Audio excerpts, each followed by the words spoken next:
it doesn't really demonstrate the complexity of our role, and it certainly doesn't link to commercial outcomes. I want people in that strategic advisory role where the higher fee earning opportunity is, and also because that will help future-proof our industry.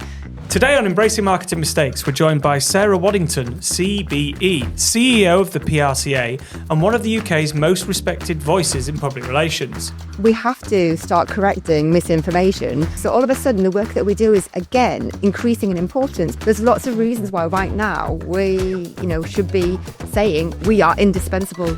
With more than 25 years' experience as a management consultant, communicator and executive coach, a former CIPR president and the founder of Futureproof and co-founder of Socially Mobile, she's a passionate advocate for accountable leadership, diversity and social mobility. And today, we discuss how influence really works inside organisations, why PR must show up as a true management function, and the mistakes and turning points that have shaped Sarah's career and how she leads in 2026. I can give you a million. What about when I went globally viral? I got threats, told that people were going to report me, so they should have my kids taken off me.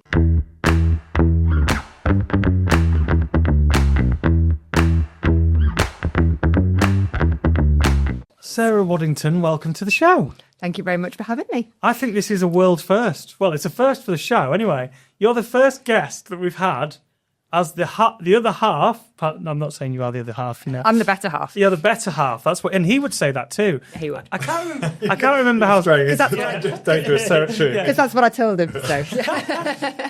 He actually, we've had a few people recommend that we get you on the show. So thanks for coming on and giving your take on everything. So how has the last 13 months been becoming the PRCA CEO? Is that right? That's right. Yeah. Because first of all, you were the CIPR president, right? Which is that voluntary or is that paid? That's a voluntary role, yeah. Right. It's actually a 3-year role as well, because you do president-elect, president, and then vice president, as they now call it, I think. Right. So does that mean that now, do you have with being the CEO of the PRCA, do you have to is it like Labour versus Conservatives? So how does that work? Never. No, I volunteered with the CIPR for over 20 years. Yeah. I will hear no shit chat about it. It's a really important organisation, and the people across there are great.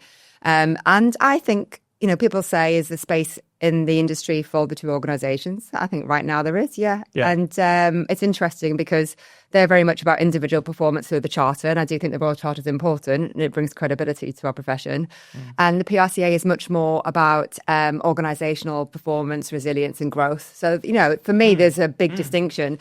And I love that, and that's where we're leaning into. And to come back to your first question, the 13 months that I've just gone, I feel blinking, I've missed it. It has been a whirlwind, it has been a challenge, and it's been a great year of personal growth. Because you started and it wasn't going to be, it was like I didn't have it on the big card. You're like a football manager who takes on the interim role and then suddenly does so well that everyone goes, "Oh, do you want to be the full time?" Is that how it is? It full time or is it like? That's like a Gareth Southgate story, isn't it? Really is. Yeah. But no. So what happened was, there was a point after the governance review at the PRCA where they did a call out for it was an interim management board, and I thought, you know what, I've got loads of membership body experience through the CIPR, through the IOD, because I worked with them quite a lot through this recent modernisation period, and I was still a regional chair at that time. And I thought I can put that to good use, and actually they've had a tough old time. It's been quite torrid. I can maybe go and help. I'm one of these people that, as people may know if they know me, I'm quite opinionated. So I'm a big believer you can't stand and gripe by the sidelines unless you're getting your hands dirty. So I thought, I'll do that. And really enjoyed it. And they appointed another CEO. And unfortunately, that CEO went off after about 10 months and he was off on the sick. Okay. And we were just very aware as a management board that the team had been through quite a difficult time. They'd seen the organisation through a number of transitions. They'd lost their DG, unfortunately, with an untimely death. And like I said, they'd had this other transition and they've been really looking for strong leadership and a vision to unite behind. And so the management board decided that we needed to put someone in, firstly, just to oversee things for a short while. And then when we realised that the CEO was no longer, he put his notice in, basically, that we were going to have to do something a bit more firm and permanent. And so we put in an interim ready to go for recruiting the permanent role. So they'd approached me and said, would you be interested in doing this? And I hadn't entered my head, but then I thought, it's great, because at the time I was doing professional advisory work with Waddington, my husband's firm. Yeah. And that's, basically it was NED roles for the creative industries, which I was loving. And I had a really nice kind of rhythm because I could plan my own day. I mean, I've been self-employed now for, I don't know how many years. And I just thought, will I cope with being an employee again?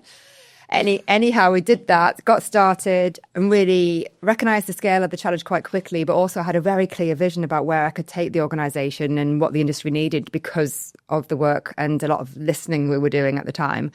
And so when we went out for recruitment, a lot of people said, please stay on. It's good what you're doing.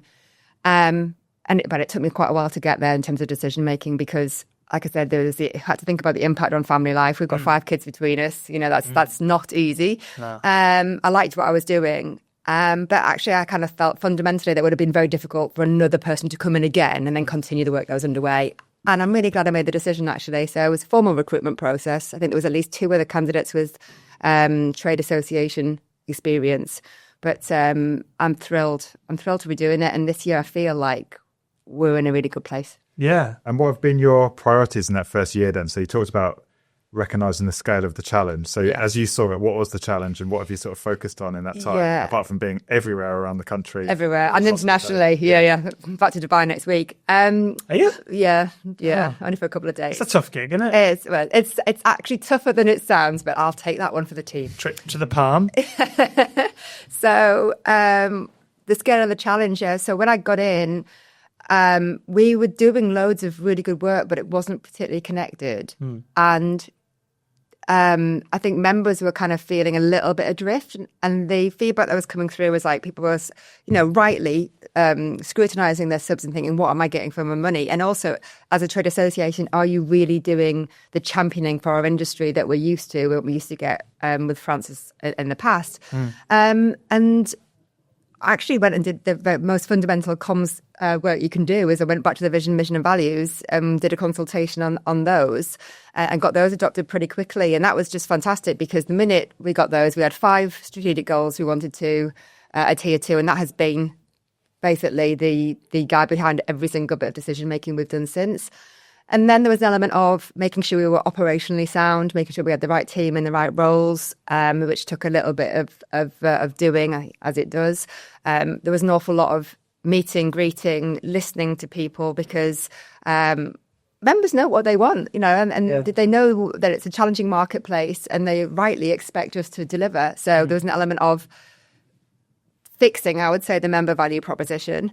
And, that took me through to probably the latter part of the year. And then, of course, people can forget that we're a global organisation. We have a different entity out in MENA. We were very active in APAC. We have a presence in a number of different international markets. And so we've got to get across those as well and making sure that we're delivering there. And, that people want to see the CEO. So there was an element of quite a lot of travel, actually.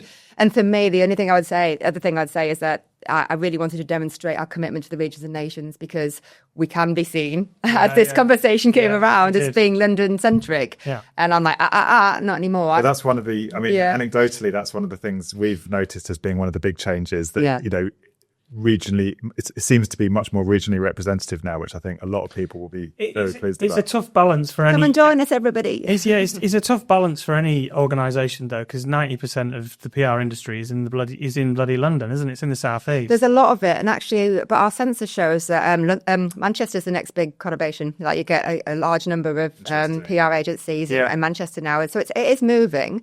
I mean, Brum's always been quite a home to quite a lot of agencies. What about Newcastle, where you were? Yeah, there's quite a lot. I mean, I ran a UK agency from Newcastle since 2009 until only a few years back. Really vibrant marketplaces. They're very different to London. It's it's a different ecosystem. Yeah. But that's why it's so important that the PRCA as a leader that recognises that, because I think it can be very difficult if you've lived in London and that's where you've had your career to think that you can replicate that. And I actually lived that experience with one of my employers. I worked for a while for a networks agency and they had a very successful London offer and they thought that they could just come and do the same, plonk us in different places, to buy outfits in different places, and then we'd be able to sell the kind of services and the products in the same way, and they'll be ridiculous because they'll be looking for, I mean, this is way back, but, Sarah, go and sell this. It's a tool that costs £1,000 a month, and I'd be working for brands who were barely paying us £1,000 a month, and I was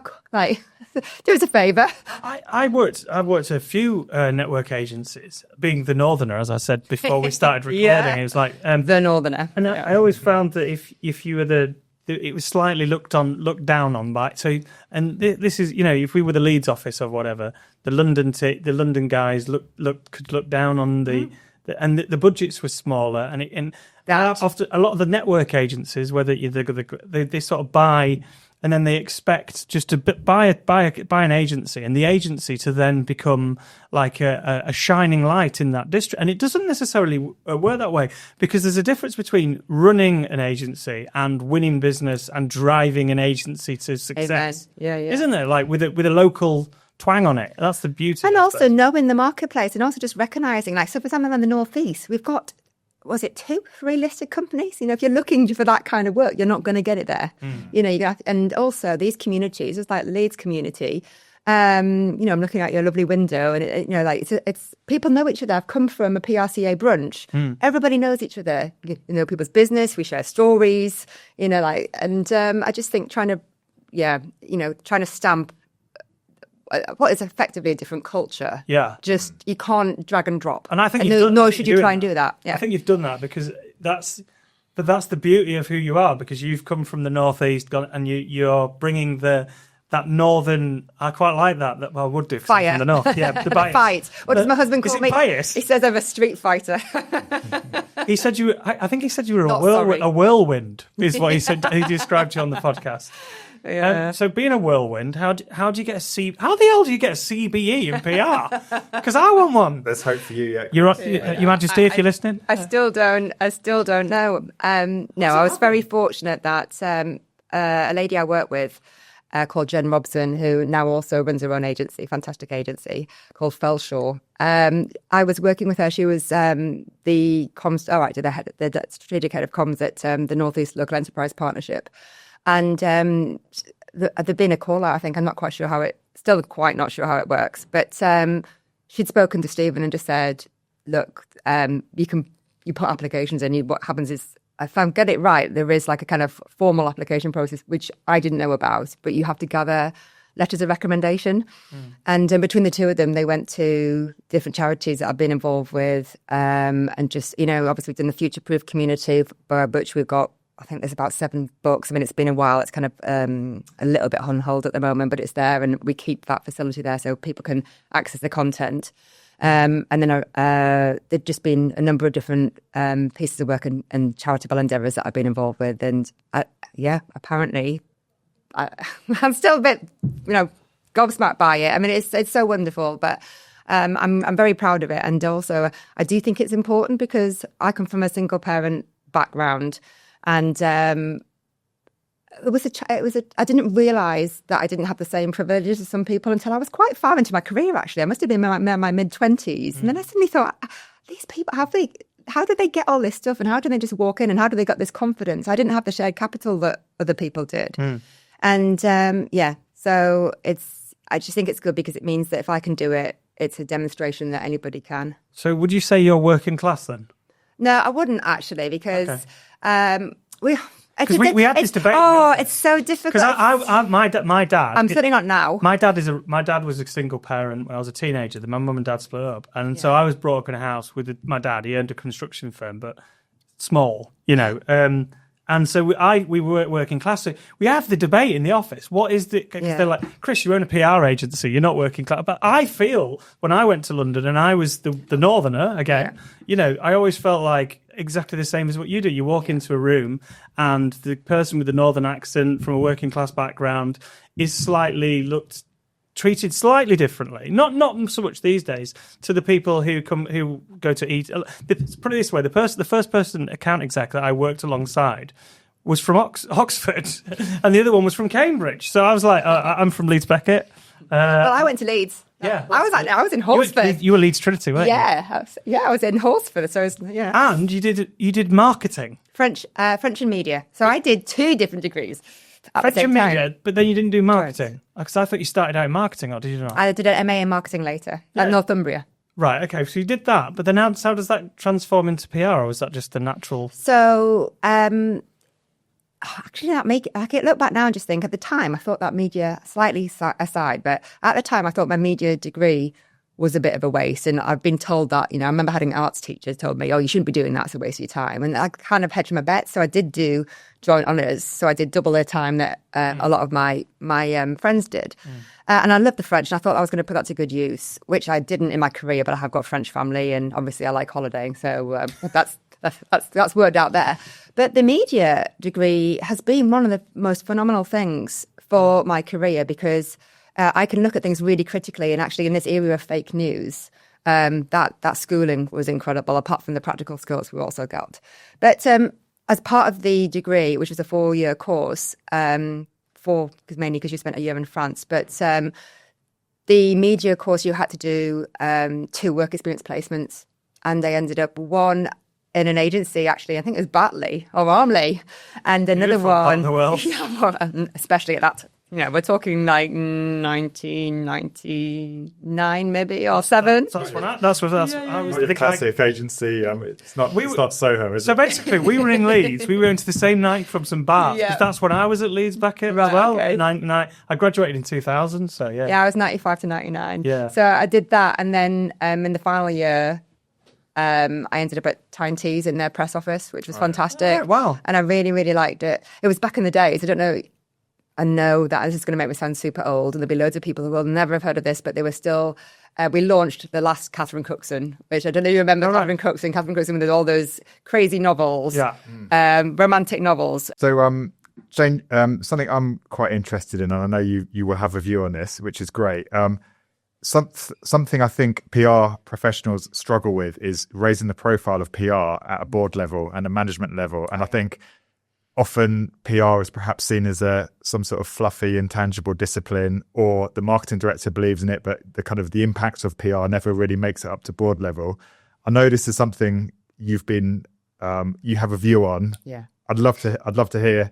I suppose 2 things really. What's the state at the moment in terms of visibility of PR at a board level, and what can PR people do to better raise the profile of PR, because that's just going to benefit every PR pro, isn't it? Yeah, I think there's multi-level challenges with this one. So if you look at brands or organizations with really good corporate affairs, it's because they're very tightly aligned with management. So it's like they have the ear of the C-suite, and they align all activity accordingly, and they measure that way. It's not about media outputs or, it's about really good outcomes that are helping the organization succeed and building relationships with key stakeholders. So it just depends on the quality of the team, and actually how much the directors understand about what we do. So that's the first challenge that in my current role that I'm trying to solve. So at the moment, the PRCA, in fact, today's the last day for members to have their say. We've got a consultation going to redefine what public relations is. I think there are some good ones out there. The CIPR is probably the best one, I think, currently. The planned and sustained. I remember it from university. Absolutely. Between an organisation and its publics. Yeah. I don't think it goes far enough for me, because it doesn't really demonstrate the complexity of our role, and also its role in terms of being a strategic management discipline. And it certainly doesn't link to commercial outcomes. And I think that's what we need to do. We need to be much more assertive in the fact that we're integral to organisational success. So at the moment, we are doing a piece of work which is looking at that. That will be the new definition. So we'll be publishing the new definition probably mid-February. We also have another piece of work that's looking at the economic contribution of public relations to the UK economy. And that will give us a really firm base from which we can talk to government policymakers and business to demonstrate our worth. So it's, for me, the big mission this year, which is why I'm asking all our members, but also the PR community to get behind, and for more people to come and join us, because obviously the more members we have, the heavier the weight of our voice and the more consistent our voice. But also I'll have more, the fees allow me to do more in terms of engaging with key stakeholders. But the plan is this new definition with the economic case for us will help people understand why we're so important and why they should invest more in us. And I think that, unfortunately, today's society and the wicked problems that we're seeing across the globe and the rise of the far right, we have some really difficult societal challenges. But what's good for PR is it's helping us, because we are here to foster communications, to broker understanding between disparate groups, and that's never been needed more than ever. The government is really struggling to achieve its missions, and what we're saying is look to this community to help, because it's literally our day job. We can do your futures and foresights work and insights. We can do your stakeholder mapping and engagement in ways that others can't. And if anybody heard, I was on the radio Today show before Christmas, with Sir Martin Sorrell, who was basically saying PR is dead, flood the internet with paid content. I mean, utter bullshit. I mean, I cannot, rebut that hard enough. And actually, that's, it's good because it spurred me on even more. Not that I needed it, but I'm like, okay, new. I mean, wow, taking him on. Yeah. Will said to me, because I got anxiety listening to it. Well, I mean, brilliant interview. And I think every PR person listening to this will be cheering for the points you landed in that. Yeah, absolutely brilliant. With what you've said there, though, because obviously I'm a graduate of PR. I've worked in PR 28 years. I don't want to. In fact, this podcast isn't entirely about communications and PR.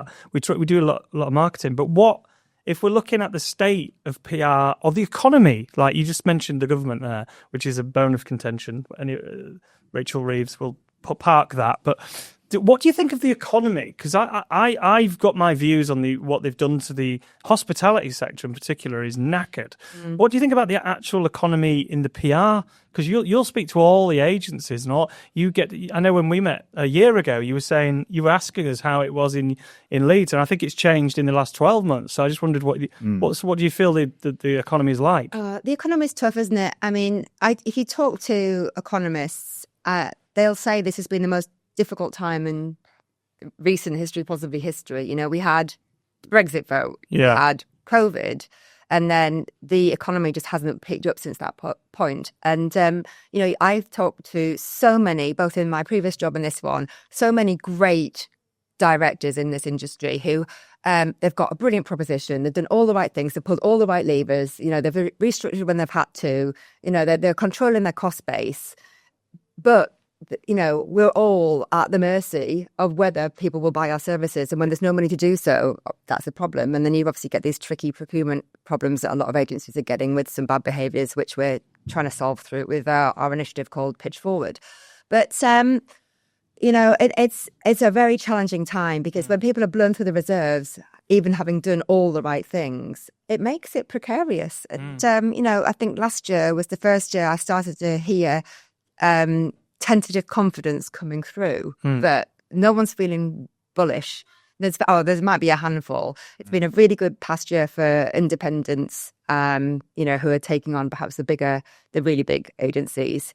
But, it's still challenging. Because the other side of it is like being a regional agent. We're not an actual regional agency. We're based in Leeds. Yeah. Is a bit of insularity, though. I think that's quite handy. I used to find that, my agency, my personal experience was actually we were quite well buffered. It just depended. I mean, I was quite fortunate because of the sectors I was working with. Yeah. I suppose it's dependent on that, really. Yeah, because we've got a few hospitality clients, and it's desperate time for them. We've had a few go bust this year, all down to it's awful because the brands just suffer, and obviously as being a supplier, it's been tough for us too. So. The economy is probably the hardest one. The last 12 months have been the hardest since I started this agency many years ago, 15, 16 years ago. Definitely. Well, probably not at the beginning because you're trying to make ends meet. It's interesting to hear what people's take on it is, because we interviewed someone a few weeks ago and literally we finished the podcast, didn't we? And he had a London agency, and he said, how are you guys finding it? And I said, I said, it's been tough, but we've got reserves. We've built the business profitably. We're well run. Yeah. so we're all right. But I mean, we're not going to make millions this year. Well, at our conference last year, we had a really great UK PR and public affairs conference, ran 2 different stages. And a key theme that kept coming up from our speakers was standing still as the new growth. So I mean, that's depressing but true. That's what that's what every level, didn't matter what size, what sector, everybody said, look, if we just continue as we're going, we're plateauing, but we're taking that as a win. Well, this guy said to us, he said he knew 4 or 5 PR agencies in London. These were London. He didn't name them, but he said they're running at a loss. I was like, that's awful. It was quite depressing. I was like, okay. I said, well, we're not going to be running at a loss. No chance. So, yeah, it was just interesting. So is part of it, I mean, you mentioned about this, better defining PR, raising the profile at a board level. I don't think a lot of PR people back themselves enough and I think there's almost a lack of belief about the impact of PR because, as you quite rightly said, I mean, it fundamentally can change behavior. It can drive sales intent. It can, it's a very powerful, relevant discipline, whatever Martin Sorrell says.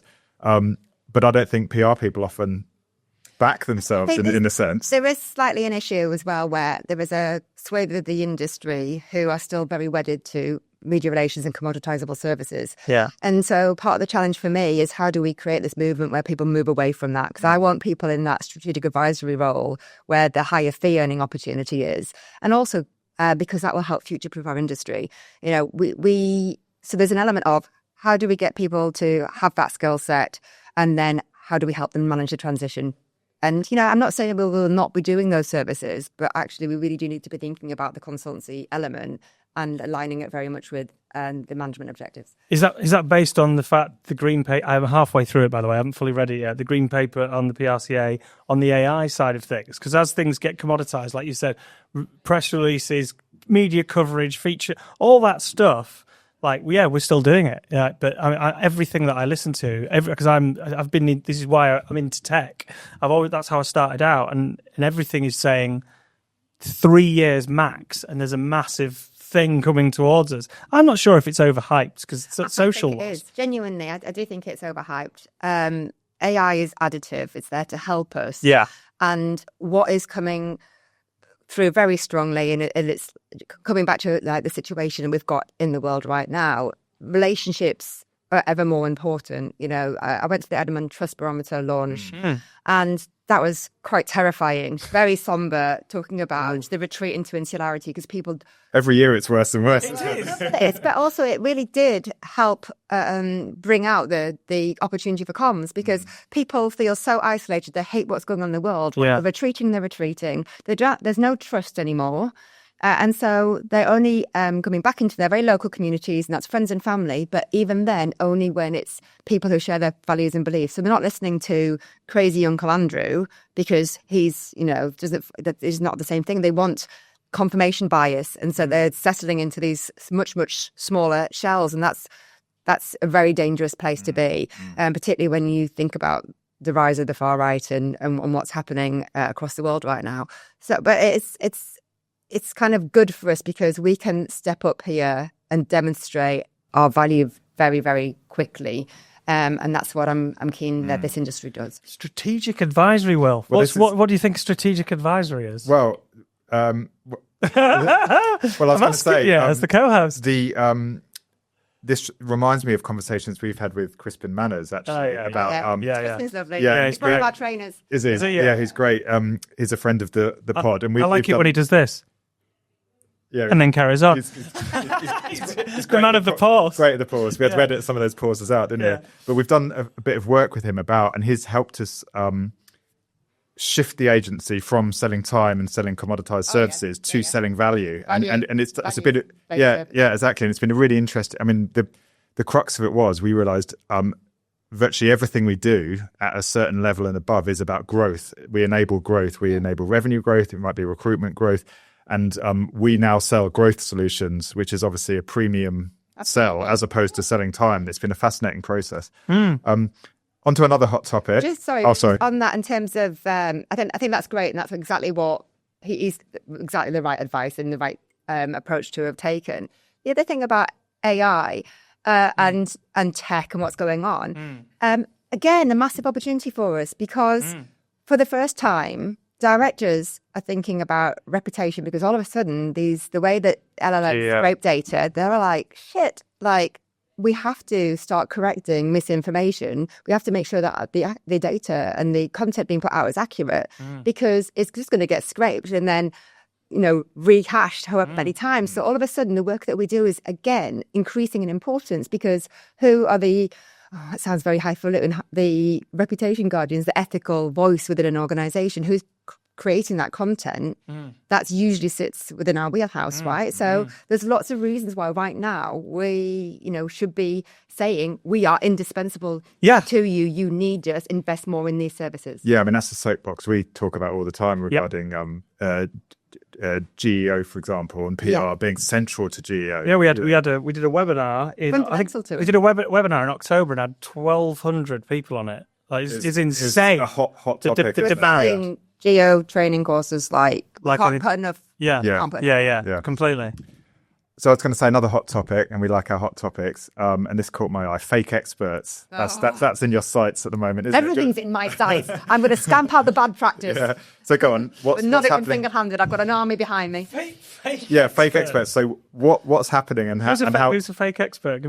It's the unscrupulous PR industry. It's not unscrupulous PR industry. It's unscrupulous digital people. Right. Not digital. That's not fair. We're getting into the digital PR debate. I was going to say SEO people. Yeah. Do you know what it is? It's and even them are getting a Todd with a bad name, and that's not fair. So Rob Waugh from the Press Gazette did a fantastic expose. He called it a PR Hall of Shame. I'm not calling it PR Hall of Shame. It's a Hall of Shame. And basically said it's actually a very small handful. It's like we're talking less than 20, possibly 10. I can't remember off the back of my head. But there's some bad actors who are basically just creating, this is a very technical term, shitloads of content and just whacking it out. And Rob, would be spray and pray. No, seriously, the amount that they're getting out. And so they did some digging, and it's like they really brought it down to like this small number, but their output is significant. So they're putting things like just fake experts in the media, radio. Really? Oh yeah, and just truthfully doing that. Truthfully faking. Yeah. Genuine fakes. And that also massively brings the rest of the industry down, doesn't it? So this is what's happening. So even that headline was PR Hall of Shame. And so the first thing I did, that came out, saw it. I think that came out on the Friday afternoon. I spotted it Saturday morning, literally lying in bed. First thing I do is LinkedIn and say, can we have a call? Got a call on the Monday. Asked him for the details he had, checked against our member database, not one. In fact, and when we actually talked, I mean, he actually knows as well. He says these are not PR people at all. That doesn't make the good headline, though, does it? Yeah, no, but it was really good. And actually, Rob and I are going to be speaking at the Digital PR Summit in Manchester in April. PR members can get a discount. And sorry, that was really bad. It's all right. Plug whatever you want on air. And we'll be talking about this because the Digital PR Summit is, the organisers there are very keen on raising standards. And also they want the reputation of the industry to be as high as it can be. And for people like us who do good quality work with integrity, we shouldn't have to have our reputation knocked by people like that. There's always been shit people though, like in SEO. There's good SEO practitioners and there's bad SEO practitioners, and you've seen it with social media. Like when social media came out, there was a few good people, and then there was all these people who were like, I was an engineer until last year, and now I'm a Facebook marketing consultant. This is the problem, right? Because absolutely anybody can set themselves up as a practitioner. There's no barrier to entry, and we need to get to that point really. And it's just I hear it all the time. It's like, oh well, I was and I've got nothing against people who are receptionists, but like I fancy doing a bit of social. It's always that. It's intentional. She's just really good at social. Why don't we get her to make a couple of TikToks? And they're great. Someone's got nothing to do with the business objectives. Yeah. That's true. So this show is about fuck ups and mistakes. Not that you've made any, but right. I was about to say, where do I start? I mean, So we've had everything on the show, haven't we? We've had people's businesses that have failed. We've had pitch nightmares. We've had pitch nightmares. Things we weren't even allowed to broadcast because they're potentially liable. We've had somebody mistaken for David Cameron at a press conference, and then he basically delivered the press conference with the entire team. Yeah, that was a good one. Cameron.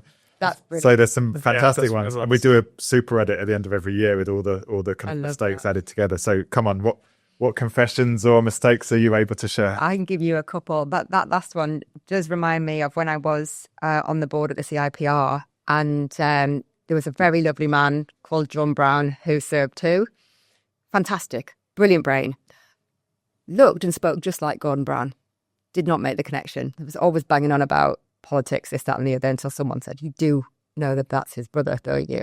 I didn't sleep all night. I was just like, what the hell have I said at what point? You only just can't, everything is about the government. Your head, about everything.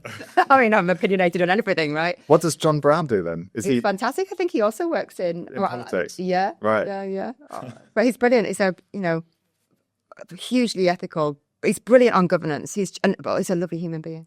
It's just. And did you realise like hours later? No, it was about months. It was like I literally served on a board with him for months and months and months, banging on about politics and what more this and that. And you must hear it from everybody with that stuff. Anyway, that's an aside. I mean, where do I start? I think a couple of more fundamental ones, which I think other people will probably have had similar experiences. I think there's been a couple of employers that I went to which didn't share my values, and I stayed there too long, even though I knew. There was one, I was there 9 months, where I actually learnt a lot, but there was no leadership above me, and that was a disaster. I went to another one where I was in a leadership role, and I knew within a year that actually it was not a good place, and I probably classic me, thought I could change it, and it would have been impossible. So like boiling the ocean. So that was terrible. I mean, I can give you a million. What about when I went globally viral? And then what about the second time I went viral? And then recently, with Martin Stowell, I did LinkedIn viral, which was the first. What was the first viral occasion then? Is there about? Yeah, I mean, was it a mistake? Some people would say yes because it damaged my reputation for a bit. I say no because I was true to myself, and also it was about my beliefs, and it actually brought me a lot of new colleagues and new business in the end. But with that one, when my kids were younger, I think they were probably, I feel like saying they're close in age. They were 6 and 7 or 7 and 8. And I was reading those Biff and Chip books at school. Yeah. We had Sleeping Beauty. And it was around the time of the Me Too movement. And there was a picture in there, and it was this dodgy-looking prince. And he was very dodgy-looking in the picture, leaning over a sleeping girl, and then Biff or Chip, or whichever the little boy is, in the background watching as he kisses. Biff's the girl, isn't it? I think. I think Chip's the boy. So I always thought Biff's a weird name for a girl. Biff was in Back to the Future, and he was a big geezer. I don't remember because I'm slightly traumatized by all of it. Yeah. But so it just is like, you just said, and I just looked at it and just thought, oh, for God's sake, it was awful. And I tweeted something like, we absorb, kids absorb this while we're still seeing imagery like this. We're not going to improve. I can't remember exactly what the word was. But it was basically said, reference the Me Too movement, and that used the hashtag. And the Evening Chronicle, Ronnie Gill, rang me and asked me for a comment. And do you know what? The way they put it was. And I know the team there, so this is no reflection on them. Just asked me about it, and so I gave them a very innocuous comment. I was actually in the gym at the time. I remember clearly I came out of a class because I spotted the number. I was like, "Hi, how you doing?" I deal with it all the time, and it got picked up by they syndicated across, and then it went across every single tabloid, and then it went. Are you thinking, "Oh no, what's going on?" Well, do you know what the best thing was? I ended up when it actually went wild. By that point I was in London, and I think it must have been just before I was becoming CIPR president. I was in a board meeting. So I think it was like before I'd actually started my year as president. And I'm sat in this role, and my phone just started going boom, boom, boom, boom, boom, boom, boom, boom, boom. And eventually I said, I'm sorry, I'm just going to have to go and deal with this. There's something blowing up. Yeah. But it was hilarious because all these comms people on the table. Nobody had noticed that something was going on, like the news headlines. And so I went out, and I'd literally gone globally viral because all those classic commentators had given me this stupid woman trying to ban fairy tales. It's just not what Piers Morgan weighed in, and Katie Hopkins. All of them. I mean, he literally retweeted me and sent a whole pile of keyboard warriors my way. And all I'd said, including to the Chronicle, was that fairy tales have always been meant as back to storytelling, which is, oh my God, Martin Sowell, I've just realised in my head I've come a 360. Storytelling is going to haunt me forever. I basically said storytelling and like the fairy tales were always used to warn young people. They've been a great way of making sure that people understand about risk and what have you. I said, but in this situation, I think this would have been really good in a couple of years' time, because actually I could then have been talking to my kids about consent, but they're just too young. So like that was the premise of my argument, right? It's like, this isn't an appropriate picture, but actually fairy tales are really important because they have a really good use and actually a useful parenting tool. Not so, according to the media. So not one of them fact checked. It was just crazy Northeast mum wants to ban fairy tale. But it didn't just go across the UK. I mean, it was just absolutely crazy. It went everywhere, like everywhere. I had calls from Australia, I had calls from Denmark, everywhere you can think of. Radio 4 today wanted me on, they wanted me on this morning. Literally. Did you own it then? Everything. Or did you think, oh, I'm going to do this? Or did you think, shit, I better retreat and hide in a tortoise shell? It was awful, right? So I've got 3 stepkids, and that was a relatively new relationship. Yeah. I was a bit like, oh God, am I mortifying them? Thankfully not. They were fantastic and really supportive, because actually quite quickly there were some other voices that came out in support. So Giant Street Porter, but they were then like Lad Bible and some really random ones. They all came out on my side. That's so like all of a sudden it was like, all right, maybe she's not completely mad. But it was really, really painful because my ex was a very private person, and he was terribly uncomfortable with it. As we know, the media can be very unscrupulous. They've been to the house, they've been through the bins, they've gone down the street. So this really spiraled. Yeah. No, it wasn't. Oh my God. They went to, they found the headmaster, the kids, and they were in like a Catholic junior school. They found their head teacher's address and door knocked his wife. That's horrendous. And I still get them from time to time. This is how crazy it is. I got death threats, rape threats. Told that people were going to report me, so they should have my kids taken off me. That's horrendous. Holly Willaboobies. Yeah, Holly Willoughby. Again, as a reference of a prior age, I get, but Holly Willoughby, who named her daughter after a Disney princess, gave it what for? Really? Oh yeah. I mean, and it's half. Everyone's acting on half a story. And well, half it's that. What's information. that expression? Something about the like and travel twice around the world before the truth gets its boots on us. So you were kind of cancelled off the back of. I was study cat. Oh yeah. And so how? Because I'd always people I've worked with forever in the Northeast marketplace. Yeah. Or who are known for a long time, because it's a small community. Going, oh, you stupid! I used to get, you stupid girl. And then what was really interesting, though, I had a raft of community right behind me going, you go, girl, that's absolutely right. You keep that tweet. Because people kept saying, just take the tweet down and they can't use it. But no, because fundamentally, it's what I believe is my values. I'm not doing that. It's true. Yeah. And it's the misreporting, isn't it? So did I challenge it? Did I go on to any of those things? Because loads of people said, you could probably end up as like an influencer on one of these. People springboard a whole entire career on that basis, don't they? But you know what? I just was very considerate of the people in my life around me. Like Stephen walked into the office the next day. He was working at Ketchum at the time. Yeah, I remember. And they have like a row of papers out, and I was on the front for them. Oh my God! I mean, he wasn't bothered. He was phenomenal. He was fucking fantastic. I mean, like he propped me up because it was. I cannot tell you how.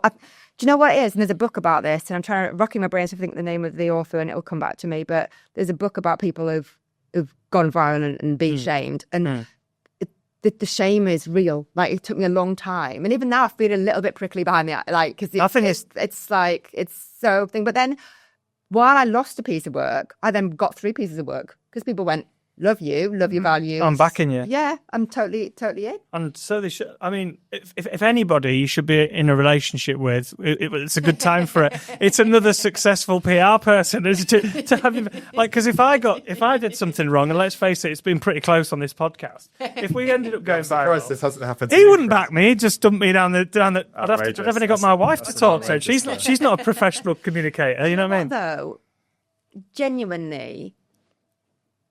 Would I change it? It was really hard. It was really, really hard. And there's still some scars. But you know what? I'm a much better practitioner for it. And I get a lot of shit in this role. Like there's a lot of troll. We had a stalker for 3 years, a genuine stalker. It went to... You did, or the... Stephen and I. for 3 years. From both of you? Yeah. There's a lady we used to volunteer with who stalked us, and it went to the Met. The Met cocked it up, so the CPS couldn't get to court and to get a restraining order put in place. But this was our life. But thankfully, because of the experience I had, that was more manageable. And in this role, you put your head above the parapet, and naturally with that role, you have to be prepared for challenge and for conflict and some trolling. And there is somebody in the US that trolls me absolutely regularly. And while there are some days it absolutely bothers me, there are actually also days where I just think, if that's the best you've got, I've been through an awful lot worse. And also when I was still in an advisory position, when I was in agency, it meant that I could speak with authority on that subject. Absolutely. Yeah, 100%. That's what I was thinking. Like, no one can, you've been through that process. You can advise somebody who's really struggling through horrendous, horrible. So that's the worst side of media.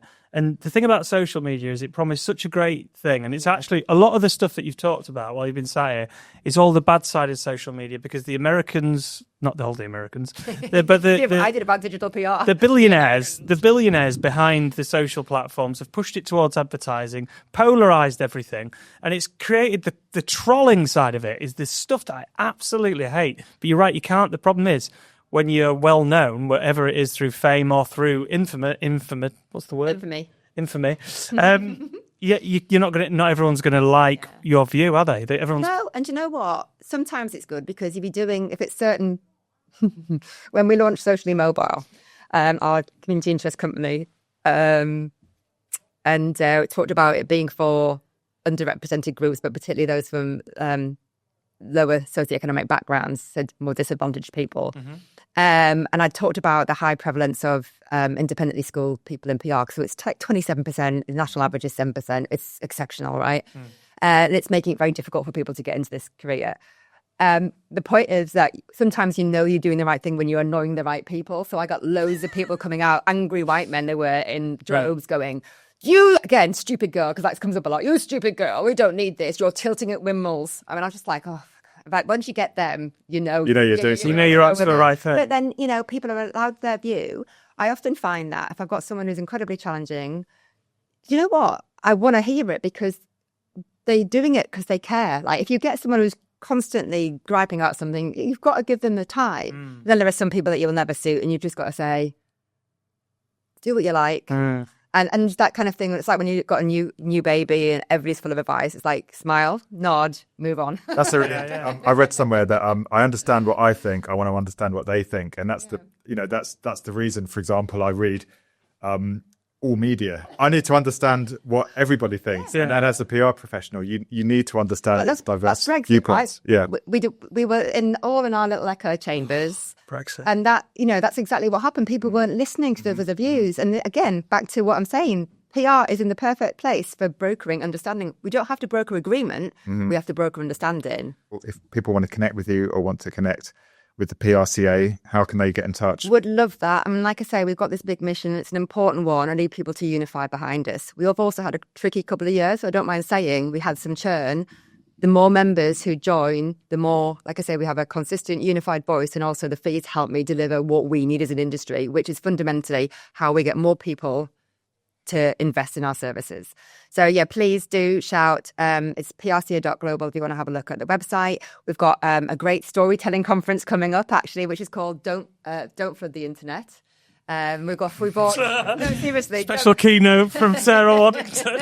Don'tfloodtheinternet.com is the URL. And so please have a look at that. And obviously, people are very welcome to connect with me on LinkedIn. That's probably the fastest way.